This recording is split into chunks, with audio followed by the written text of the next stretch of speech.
अपने प्रयत्न से भी कुंडलिनी शक्ति की जागृति होती है।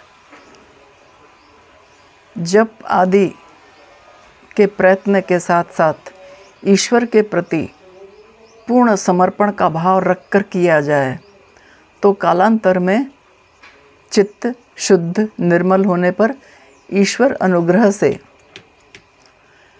शक्ति जागृत हो जाती है।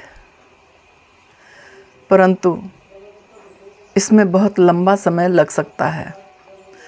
इतने दीर्घ काल तक साधन करते करते साधन की निरंतरता को बनाए रखते रखते और अखंड धैर्य को बनाए रखने की आवश्यकता भी होती है, जिसे कई साधक स्थिर रख पाने में प्रायः असमर्थ हो जाते हैं। जब इन्हें उनके साधन का परिणाम प्रत्यक्ष कुछ अनुभव नहीं होता तो उनका धैर्य टूट जाता है और उनमें साधना के प्रति निराशा उत्साहहीनता का भाव उभरने लगता है। तब साधना की निरंतरता भंग होते होते बिल्कुल ही लुप्त हो जाती है। योग दर्शन में कहा गया है वीतराग विषयम वा चित्तम, जिसका चित्त निर्मल शुद्ध और वीतराग हो गया है।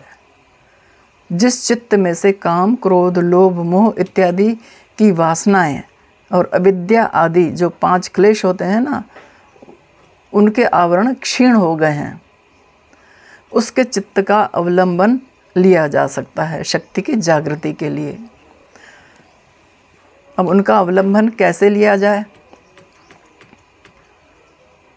वीतराग महापुरुष को अपने गुरु रूप में स्वीकार करने की प्रार्थना के उपरांत प्रार्थना करनी पड़ती है गुरु बनाने के लिए।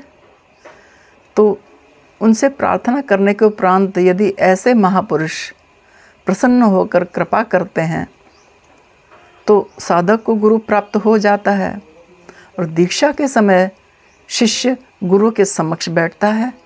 उस समय गुरु की चित्त शक्ति का शिष्य को अवलंबन प्राप्त हो जाता है और उसी अवलंबन के सहारे शिष्य की चित्त शक्ति भी अंतर्मुखी जागृत हो जाती है। इसी को शक्तिपात कहते हैं। स्वयं के प्रयत्न के साथ स्वयं के प्रयत्न से कुंडलिनी शक्ति की जागृति संभव है, लेकिन अत्यंत कठिन है। कोई विरला ही उसको प्राप्त कर सकता है इस साधन से।